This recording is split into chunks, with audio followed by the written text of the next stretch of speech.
Let's get to the weather and let's talk about what's going on. We've got our area of low pressure that's moving through the Great Lakes right now. That's dropping some snow through your Saturday, and that will continue here into northern parts of New York, northern parts of Vermont, also into New Hampshire and Maine. Behind this, here comes the Arctic air building in, and our front isn't going to make much progress. In fact, it's just going to kind of stall out here along the East Coast, and an area of low pressure is going to ripple along that. It's almost going to form a nor'easter as it heads up into southern New England. Not maybe a classic nor'easter that just roars up the coast, but it's really interesting to watch how this is evolving on the models. Low pressure developing here along the North Carolina, South Carolina coastline. Back here inland, some light snow. I don't think this is going to be a big snow from West Virginia back into Kentucky into Tennessee, but there will be some snow here heading into Sunday. But once you get into northern Virginia, western Maryland, southeast Pennsylvania, the snow chance is certainly going up here, and the accumulation will be a little more. We're going to look at each of these individual areas and look at the snow totals in just a second, but I want to show you the overall picture, and then we'll dive into the local details as we kind of just narrow it down a little bit closer. Behind this, by the way, there will be some lake effect snow, and that could be persistent through next week, and it could be really heavy in those lake effect snow bands. Heading into Sunday, our low deepening here, just off the coast of Maine. This is going to put some heavy snow, I think, into western Mass. I think Connecticut's going to get some snow, especially once you get away from the coast. You get up here into Vermont, New Hampshire, and down east Maine, especially here, I think. We're going to get some decent snow, and then up into eastern Canada. A big storm winding up once it moves off to the north and east. Behind this, we turn cold. Now we're pushing that Arctic air all the way down to the Gulf Coast. Really chilly air pushing here. And the scenario is being set here for some ice. This is an interesting look here. This is from the National Weather Service out of New Orleans. They're talking about today. Look at this. I want to show you their confidence. This is where it was yesterday. Now they're cranking it up here for the scenario of that overrunning moisture with some snow and ice right here along the Gulf Coast. And I think the best chance for snow would be north of the I-10 corridor. Let's move this out in time. Once we move into Monday and Tuesday, there could be some lighter snow back here into Texas and Oklahoma, but we start to see that wintry precipitation pick up across South Texas, maybe into Houston. Houston's going to be tough to get snow, but there could be some ice, some freezing rain, some sleet. The further north you go, the better chances of snow. And then look at this. It is not every day. I can't tell you the last time that I've looked at something this strong across Louisiana and Mississippi, winter storm-wise.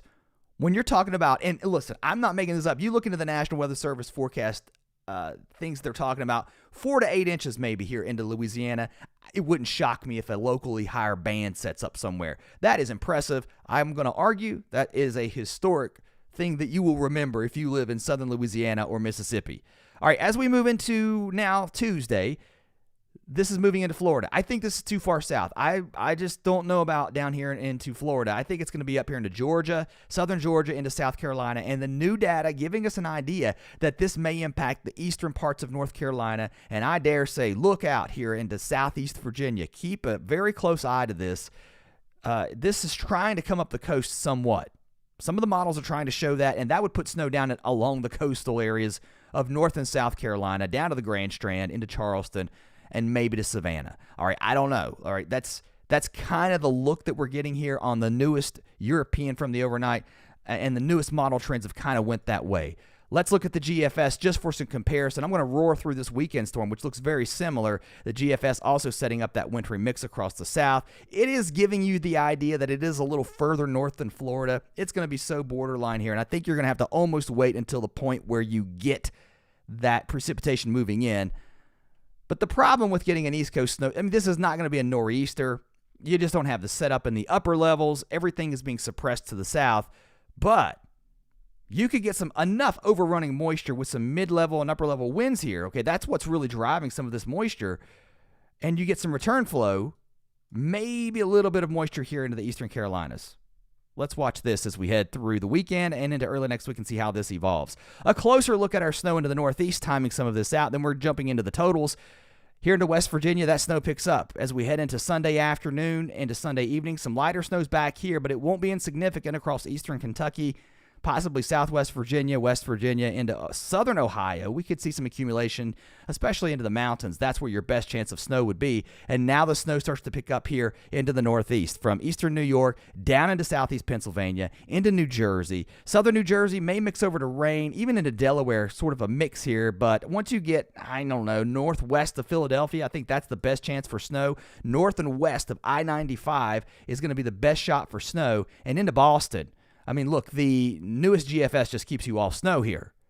Pretty interesting to see that. Clearly, the best chance for snow would be west of town, but that is one heck of a snowstorm moving up the East Coast with somebody getting, I think, locally a foot of snow or better. This is the European overnight, kind of giving you an idea of those totals. See where you are. There you go. Let's get a little bit closer on the NAM. It's a different beast. I don't like the NAM. It goes all over the place, and it's no wonder it gets a bad rap sometime. Let's look at the actual forecast data. This is from the National Weather Service official numbers. There's your snow into eastern Kentucky. We'll start here and work our way northeast because this is where the snow will first start. Timing some of that out, you can see as we head into Sunday, that's when the snow will start to accumulate across these areas, and then into northern Virginia, up into Maryland, up into Pennsylvania. That snow starts to pick up as we head through the day on Sundays. Here we are by 1 p.m. By dark, we've got a couple of inches of snow on the ground across southern Pennsylvania, the panhandle of West Virginia, from Martinsburg over into Hagerstown, Maryland, and then here into southern Pennsylvania. North of, northwest of Philadelphia, as I said, up in this area, there could be a good 7 to 10 inches of snow, I think. And then also here into New Jersey, there's a pretty sharp cutoff to the south. Here across southern New Jersey down towards Cape May, there may not be any snow at all, also into southern Delaware. But once you get, again, northwest of I-95, that's where your best chance of accumulating snow, in my mind, would be. This isn't taking into account the lake effect. This right here, well, there will be some, but this is just the snow out of the larger scale synoptic system that's moving to the northeast. That's the big weather system. And your idea of a good 6+ inches of snow is here. North of New York City, although the official forecast at this time looks to me like 3-4 inches of snow or so. And then out towards Long Island, those numbers taper off as you head east. But right along the coastal areas of Connecticut, just a couple of inches. Move north of that, Danbury, Waterbury, Bristol, Windsor Locks. You get up here towards Springfield, you're talking about 6 inches plus. The same here towards western Connecticut, western Mass, and then up towards Albany, a couple of inches of snow here. And it could be more than 6 in some cases, right? That's more than a couple, right? And then as you get into southern New England, that snow starts to pick up. And then up into northern parts of the Northeast, into New England, and the Green and White Mountains, some snow here. Here's a closer look into Boston. The official forecast right now looks to me like it's between, I don't know, what is that, 3 to 5 inches of snow. Very close, though. Once you get toward the coastal areas, it looks like we're just getting rain here, mixing in, and maybe some sleet, and then back to snow as it ends. However, get away from the coast, get inland a little bit, and that snow picks up. And then into down east Maine, some of this snow here could be downright heavy with, I think, maybe more than a foot of snow in some areas. And that snow continues up into northern Maine. It doesn't stop at the Canadian border. That's just the official forecast from the National Weather Service. Hey, a lot of you coming by. Thanks. Hope you're having a great Saturday wherever you are. I'm Travis. Welcome to the channel. If you're wondering, who are you? If you've never been here before, I've been doing this YouTube thing for about a year. I used to be a meteorologist on television years ago, but I started making YouTube videos about a year ago for stuff like this. I enjoy watching this stuff. Big system here across the Gulf Coast. Historic in my mind.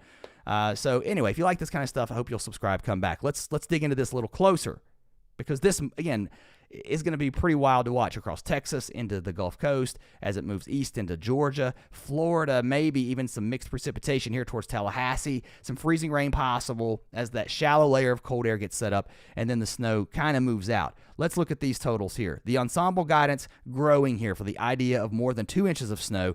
Some of these areas, this is pretty wild to see. This is the chance of seeing more than 6 inches of snow. I don't know. I can't tell you that. I just don't know the last time I've seen this across Louisiana and Mississippi. Pretty wild to see those numbers. And what's even crazier is the fact that there's a few pixels showing up for more than a foot of snow. It's not very high, I get it, but it's pretty wild to see. Let's take a look at the European. We'll take you through those numbers here across Texas. I think it's picking up on some of those bands, because what's really interesting is if you look really close here, I mean, you've got 15 inches of snow here. I think it's also picking up on the idea that there's going to be some mixing, but southern snow on the way across Louisiana. Some of these numbers, again, could exceed 4 to 8 inches, and that pushes north across southern Mississippi, southern Alabama. You get up towards Birmingham and Tuscaloosa, those numbers trail off pretty quickly. The same for Atlanta, maybe an inch or so. I don't even know if we get that much. You head south towards Macon. When's the last time you've had a better chance of snow in Macon, Georgia than you had in Atlanta? Or Tuscaloosa. You have a better chance of snow here in Destin than you do in Birmingham. Wild to see this setup. So pretty impressive. And I don't know. I got to see what happens. Wouldn't it be something to see 3 inches of snow in the French Quarter? Somebody send me a picture of that. That's wild. All right, here's your forecast. The European deterministic run. Once you get out in time, we're almost a little too far out for official forecast numbers here, so that's why we're looking at this data. I don't know. Some of this banding on the Europeans trying to put down more than 6 inches of snow right here along the coastal areas of North Carolina, this and South Carolina too. This would be from Charleston to Myrtle Beach, up to Wilmington, up here, all the way to the Outer Banks. That's wild. And then maybe even here into the tidewater areas of southeast Virginia. Some snow possible out of this. Temperatures will be on the way down. A huge, huge blast of cold air moving east. One of the discussions I read said this could be comparable to 2022 around the Christmas time period. If you remember that, for some areas of the east, the difference with this will be we don't rebound so quickly. So we just stay cold. And it stays cold, especially here into Pennsylvania, West Virginia, Virginia, and to the northeast. These are air temperatures below zero. We do start to see some warming, I guess, if you want to call it that, by Thursday. But even the south still in the 40s here. So if we do get some snow here, you got to imagine it's probably going to stick around for a little while. It's not going to be here and gone today and tomorrow. Now, the further south, if you're in Florida and you get a surprise dump of snow, I don't see how that sticks around. But go further north into maybe Georgia, South Carolina, North Carolina, it may be around for a few days. And one has to also wonder, what is the snow removal process across Louisiana and Mississippi, especially the southern parts of these states, and Alabama and Georgia? What are the capabilities? I'm honestly, I don't know. I'm sure they have the snowplow for the county that they can get out. The snowplow. It's a joke, all right? But in all honesty, this could be a problem across the South just because of the infrastructure in place and not being able to deal with these types of situations on a regular basis. It makes sense. All right, more time to come on this. This is going to be fine-tuned. That's the good news. It's Saturday. We've still got tomorrow. And, you're looking at the National Weather Service. I was looking at some things that they were putting out. They were talking about there's still some time to prepare for this. Here we go. I want to show you this. I think this is interesting. This would be from the National Weather Service out of New Orleans. We are here. I thought this was wild to see, right? We're a few days out. This is the time where you get ready with your emergency supplies. You may go without power. So if you have, heating sources, make sure you have smoke detectors, all of those things. Fuel in your car, because if the power goes out, all those problems could happen. And then the day before, that's when you start adjusting your plans. Let's see if the winter storm warnings come out. Right now, we're looking at watches, so monitor weather.gov, and we've still got some time on this. It's going to be cold, though, pushing all the way into Texas, too, with temperatures way below average. This is going to go down. And listen, I understand, maybe not record cold this month, but consistently, it has been absolutely cold. Incredibly cold this month, way below average, and it may be one for the books if you look at the overall month once it's all said and done for some areas. Not everybody, but for some areas. And some of you may say it's been cold and dry and no snow, and I get that. Kind of paces, right? You got that cold Arctic air that's dry. And look across the west. I'm going to take this through time. Now we're into Tuesday, into Wednesday. Do you see any precipitation? I don't. Maybe, outside of the Rockies here, not a lot going on. We could use some moisture here. There could be some light rain and snow to the northwest by Thursday and Friday. And then one has to go, all right, what happens after this? Once we get rid of this southern snowstorm, I'm going to call it that, right? Southern winter storm. I don't know if it's going to be a snowstorm for everybody. Where do we go from here? Well, some of the models differ. The European, I think they're having a hard time handling what's going to happen as we head toward Friday and Saturday. We've had multiple solutions. The models, in my mind, have been backing down on the idea of a late week snowstorm, but it's hard to argue that we don't stay active with this cold pattern that's in place. All right, that's all I got for now, guys. Hope you enjoyed the update. If you've not subscribed, please do so. It helps the channel. Come back, give it a like.